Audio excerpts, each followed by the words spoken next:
skeleton found beneath a Dutch church may belong to the real-life D'Artagnan, the legendary musketeer who inspired the Three Musketeers. Workers uncovered the remains in the Netherlands. Scientists are planning DNA tests. The 25th of June, 1673. A musket ball tears through the throat of the most dangerous man in France. The king weeps. The soldiers fall silent. And then, his burial is never recorded. No grave, no marker, no official acknowledgement of any kind. For 353 years, historians have known he existed. They just couldn't find him. Until February 2026, when a church floor gave way during routine repairs, and a skeleton surfaced beneath the altar with a musket ball resting at its chest. As of March 2026, a genetics laboratory in Munich is running DNA tests on a 350-year-old jawbone that could finally close the most bizarre cold case in French history. The question isn't whether they found him. The question is why he was hidden in the first place. Most people know D'Artagnan from the novel. The swashbuckling teenager who rides into Paris on a broken-down horse. The hot-headed Gascon who befriends Athos, Porthos, and Aramis on his very first day. The hero of every screen adaptation since cinema existed. But that version is largely fiction. The real Charles de Batz de Castelmore was born sometime between 1611 and 1615. Nobody knows the exact year, which tells you something about how quietly he arrived in this world. He grew up at the Château de Castelmore, a minor nobleman's estate near Loupiac in Gascony, southwestern France. His father was descended from a newly ennobled merchant family, not ancient royalty, not great lords, a family that had purchased its way into the nobility one generation back, which meant Charles had everything to prove. And his very first move in Paris showed exactly the kind of man he was. He dropped his father's surname, de Batz, the merchant name, and took his mother's far more distinguished family name instead. D'Artagnan, from the Montesquieu lineage, older, more respected at court. Already, in the very first decision of his adult career, this was a man who understood how power worked, who understood that in the France of Louis XIV, your name was a weapon. He entered the Musketeers, and he caught the eye of the one man who mattered, Cardinal Mazarin. Mazarin ran France, not the king was still a child, and Mazarin needed someone specific, someone who could operate in shadow, someone discreet, ruthless when the mission demanded it, and completely, unshakably loyal. He found that person in D'Artagnan. For more than a decade, D'Artagnan served as Mazarin's personal spy and enforcer. When the French nobility rose in civil rebellion, the Front d'Artagnan stayed loyal, while every other nobleman seemed to be changing sides with the wind. He followed Mazarin into exile in 1651. He protected the interests of the crown when the crown was genuinely losing. And when Louis XIV came into his own power, he never forgot who had stood with his family. By 1667, D'Artagnan was captain-lieutenant effective commander of 150 of the most dangerous men in Europe. He was given the governorship of Lille. He was sent on missions that the official record barely acknowledges. He was the king's fist, his shadow, his most trusted instrument. But underneath 30 years of royal favor, D'Artagnan was, at his core, a soldier who wanted to fight. In 1672, Louis XIV declared war on the Dutch Republic, a war of expansion, of ambition. D'Artagnan was 61 years old. He didn't have to be in the field. He could have managed the Musketeers from Paris, attended the court, lived out a distinguished retirement. He chose the field, because that is who he was. And that choice is what killed him. It started with an accident. In February 2026, repair workers at the St. Peter and Paul Church in the Wolder district of Maastricht noticed something wrong with the floor. A section had partially subsided during routine restoration work. When they opened it up, they found a tomb. Inside that tomb, a skeleton. Deacon Jos Valke, who was present when the first bones appeared, immediately called one person, not the local police, not a journalist, an archaeologist named Wim Dijkman, because Dijkman had spent 28 years looking for exactly this. He is not a treasure hunter. He is a former city archaeologist of Maastricht, methodical, patient, credentialed, who had been petitioning this church for permission to excavate for decades. He had met French historian Odile Bordas years earlier, the world's foremost specialist on D'Artagnan, who had published a theory in 2008, pointing to this exact church as the most probable burial site.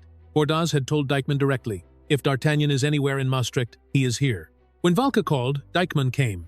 What they found were three pieces of evidence that are genuinely difficult to explain away. First, a musket ball fragment, found at chest height relative to the skeleton. Historical accounts of D'Artagnan's death describe him being shot in the throat by a musket ball, a projectile that, consistent with period battlefield wounds, would have lodged in the chest area. This is not a coincidence. This is a direct match with the written record. Second, a French coin, minted in 1660, specifically connected to Maximilian Henry of Bavaria, a French ally. This was not a Dutch coin, not a generic artifact from the era. A coin from 1660, tied to a French ally, placed beside a skeleton in a Dutch church, put there intentionally by someone connected to France, honoring someone they considered worthy of French custom. Third, the burial location itself. The skeleton was placed in the nave, directly in front of where the altar stood. In 17th century Catholic practice, burial beneath an altar was a privilege reserved for royalty and individuals of the absolute highest rank. Deacon Valke was clear. Only royals or other people of rank were buried there. And then he said something on record that he was 99% convinced. From a church deacon commenting on a 350-year-old skeleton, that is not a cautious number. On the 13th of March 2026, a DNA sample was extracted from the skeleton's teeth and jawbone. Teeth are ideal for ancient DNA analysis because tooth enamel acts as a natural preservative, protecting genetic material from bacterial contamination for centuries. You can pull viable DNA from teeth that are hundreds of years old, under the right burial conditions. That sample is now in a genetics laboratory in Munich, Germany. Scientists are comparing it against samples from 2 living individuals who claim to be descendants of the de Batz family d'Artagnan's direct bloodline. A successful match would trace a genetic thread back 350 years through one of the most violent centuries in European history. But the team is simultaneously running a second test, strontium isotope analysis on the remaining bones, now stored at an archaeological institute in Deventer, Netherlands.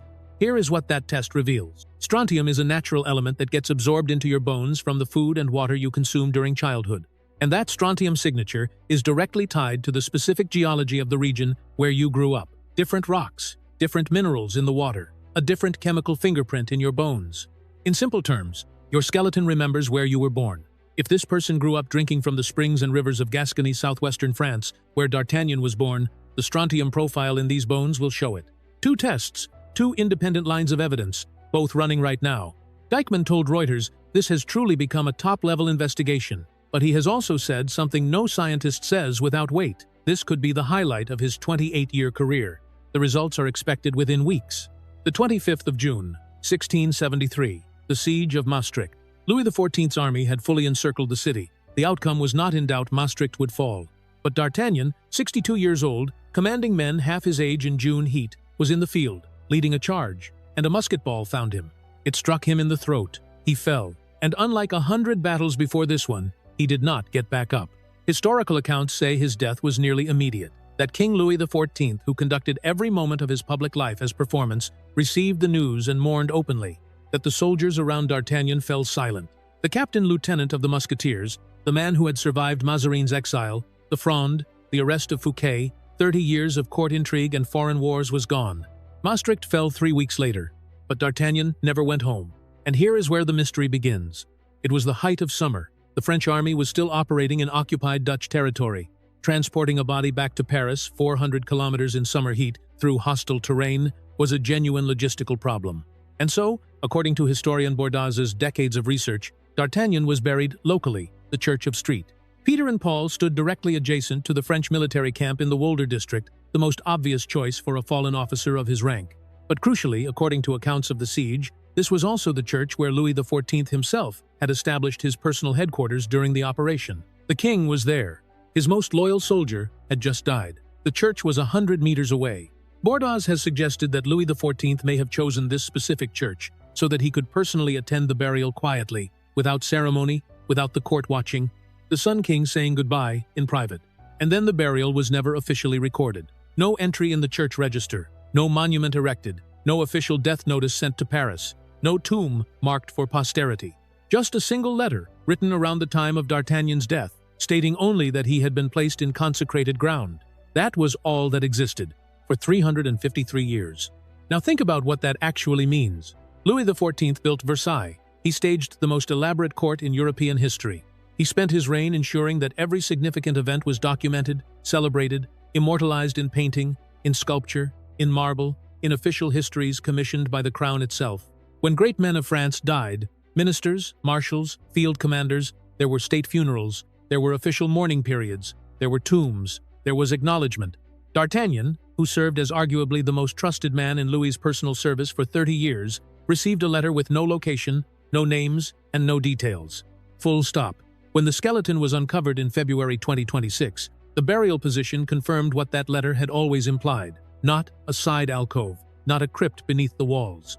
The skeleton was placed directly in front of the altar, the single most prestigious burial position in any Catholic church of that era. Someone made a deliberate decision about exactly where to put this man. The coin placed beside him, 1,660 French, was put there intentionally.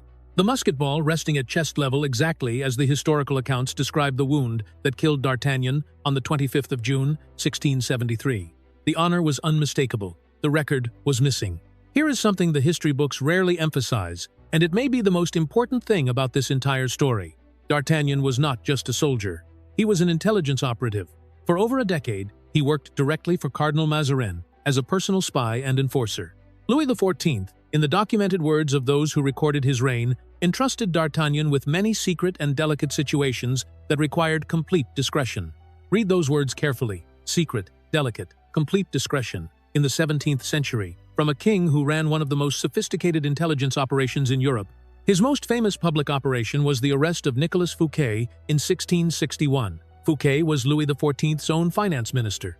He had built Château Vaux-le-Vicomte, the most magnificent private palace in France at the time. He threw a party so staggeringly extravagant that every guest received a horse as a gift. The king toured the grounds. He fell quiet. 3 weeks later, D'Artagnan arrested him. Not at the palace, not publicly. At a council meeting in Nantes, quietly, efficiently, without warning, Fouquet walked out of the council chamber, and D'Artagnan was there. Planned so precisely that Fouquet had no chance to flee, no chance to bribe his way out, no time to reach allies. Then D'Artagnan guarded him, personally, for 4 years. Not the standard prison system, not rotating guards, D'Artagnan specifically assigned. Because Fouquet knew things, secrets of the crown, secrets of Mazarin. Information about where the royal finances had actually gone during decades of war, information that could not be allowed to reach the wrong ears. D'Artagnan was trusted to contain that man, and everything that man knew. How many other operations like this were there? How many missions carried out by definition in complete secrecy, by definition never recorded, did D'Artagnan execute that history simply does not know about? And is it possible that his unregistered burial was itself a deliberate act? A final erasure of a man who knew too much? A crown that wanted the spy to disappear as quietly in death as he had operated in life? We may never know. But here is the fact that sits at the center of this question. The only record of D'Artagnan's burial, that single letter stating consecrated ground, contains no location, no church name, no witnesses, no official seal, no follow-up documentation of any kind. That is either the greatest administrative oversight in the history of the French military, or it is exactly what it looks like. Why was D'Artagnan's burial never officially recorded? There are 3 theories among historians. I want to give you all 3, and then I want to know which one you believe. Theory 1. Wartime chaos. The siege of Maastricht had just concluded. The French army was still in the field during summer campaign season. The logistics of a formal burial in a foreign city, under military operational conditions, in June heat, were genuinely difficult. Louis XIV was commanding an active military campaign, not staging a state ceremony. In the chaos of a siege conclusion, the paperwork simply never got done. This is the standard explanation among historians, and it is entirely plausible. Theory 2. Deliberate erasure. D'Artagnan carried state secrets that could not be made public, not in 1673, possibly not ever. His intelligence operations for Mazarin throughout the 1650s, the full truth of what Fouquet had been doing with the royal treasury, and what D'Artagnan had personally witnessed during 4 years of guarding that man. Other missions never recorded by their very nature that the crown needed to keep invisible forever. A low-profile burial in a foreign country, with minimal documentation and no permanent marker, was the safest possible outcome for everyone with something to protect. If no one could find the grave, no one could examine it. No one could try to reconstruct what D'Artagnan knew. This theory cannot be proven, but it cannot be dismissed either. Theory 3. Private loyalty, from Louis XIV himself. Louis was a man who lived his entire life in public. Every meal was a ceremony attended by the court. Every morning rising was a performance for watching nobles. Every significant moment of his reign was turned into spectacle because that was the system he had built. The Sun King was always on stage. But D'Artagnan was different from every other person at court. He was not a minister with political ambitions, not a general competing for favor. He was the one person Louis trusted, without reservation. The man who had stayed loyal when everyone else was hedging, who had carried out the most sensitive operations without ever speaking of them, who had protected the secrets of the crown for 30 years with complete discretion. Historian Odile Bordas has suggested that Louis XIV may have chosen to bury D'Artagnan personally to attend the burial himself, quietly, in the small church beside his army camp, without ceremony, without the court, without official record. Not as an oversight, not as an erasure, but as a private farewell. The one moment in the Sun King's entirely public life when he chose not to perform, when he decided that this particular goodbye did not belong to history, it belonged only to him. 3 theories, 1 skeleton, 1 laboratory in Munich. The DNA results are expected within the coming weeks. If they come back negative, if the genetic material from that jawbone does not match the known descendants of the de Batz family, then this skeleton is someone else, an important person, certainly, buried with honor beneath a prestigious altar, with a musket ball and a French coin beside him, but not D'Artagnan. And the search continues. But if the results come back positive, if the jawbone DNA matches the de Batz bloodline, then something remarkable will have happened. The real D'Artagnan will have been found, not the fictional one, not the teenage hero of Dumas' imagination, not the swashbuckler of 1,000 movie adaptations. The actual man, the spy, the soldier, the captain-lieutenant of the Musketeers, located after 353 years of silence. And then what? Will France request the return of his remains? Will there be a state ceremony, the kind Louis XIV never gave him in 1673, 3.5 centuries late? Will Maastricht erect a proper monument above the floor that gave way? D'Artagnan spent his entire life in service to others, to Mazarin, to Louis XIV, to the crown of France. He never built a legacy for himself. He wrote no memoir. He commissioned no confirmed portrait. The only version of his life that survived was written by someone else, fictionalized, embellished, turned into legend 27 years after his death, then picked up by another novelist 144 years after that. He lived completely in the shadows. And in the greatest irony of his remarkable life, it was the shadows themselves that preserved him. The unrecorded burial, the unmarked grave, the forgotten church floor, the one letter that said nothing specific. If the Munich laboratory confirms what Wim Dijkman believes, then 3.5 centuries after a musket ball found his throat on a June morning in Maastricht, the real D'Artagnan has been found. By accident. Under a church floor. In a foreign country. Exactly where one letter said he would be. The DNA results are coming. Subscribe now and turn notifications on when they drop. I will be back within 48 hours. But before you go, I want to know what you actually think. 3 theories for why D'Artagnan's burial was never officially recorded. Option A. Wartime chaos. It was summer, the army was in the field, and the paperwork simply never got done. Option B. Deliberate erasure. The French crown buried him quietly on purpose because he knew too much, and it was safer if no one could find him. Option C. Private loyalty from Louis XIV. The Sun King said goodbye to his most trusted man in private, without record, without ceremony, because some things don't belong to history. Tell me in the comments, A, B, or C. I will read every single one. Until then, all for one.